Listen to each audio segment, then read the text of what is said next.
ગુજરાતના ખેડૂતો ભાઈઓને જણાવવાનું કે ગુજરાત છાવણી 30 ગામના આજુબાજુના ગામના ખેડૂતોનો અમે રાય લીધી અને આજે હકાભા અને નિલેશભાઈનો અમે ઓડિયો સાંભળ્યો. એનાથી ખેડૂતને બહુ દુઃખ થયું છે.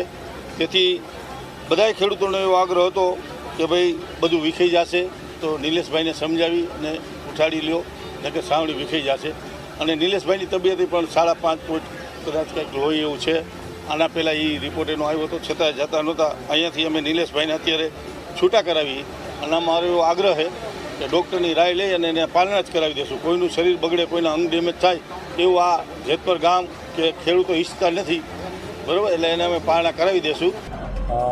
જે હકાભા દ્વારા મારા ઉપર આક્ષેપ પ્રત્યાક્ષેપ થયેલા છે, ઓડિયો વિડીયો વાયરલ કંઈક થયેલા છે, એ સંદર્ભમાં મારા હિસાબે જો આ છાવણી બદનામ થતી હોય, મારી આમ પણ તબિયત સારી નથી. આજે 17મો દિવસ છે.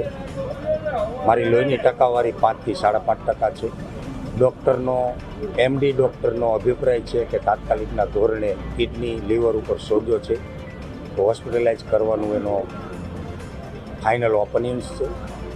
અને આ ઇન્સ્ટન્ટથી કાંઈ પણ આક્ષેપ પ્રત્યાક્ષેપથી મારી ખેડૂતોની છાવણી જો બદનામ થતી હોય તો હું છાવણી છોડવા માટે જ તૈયાર છું.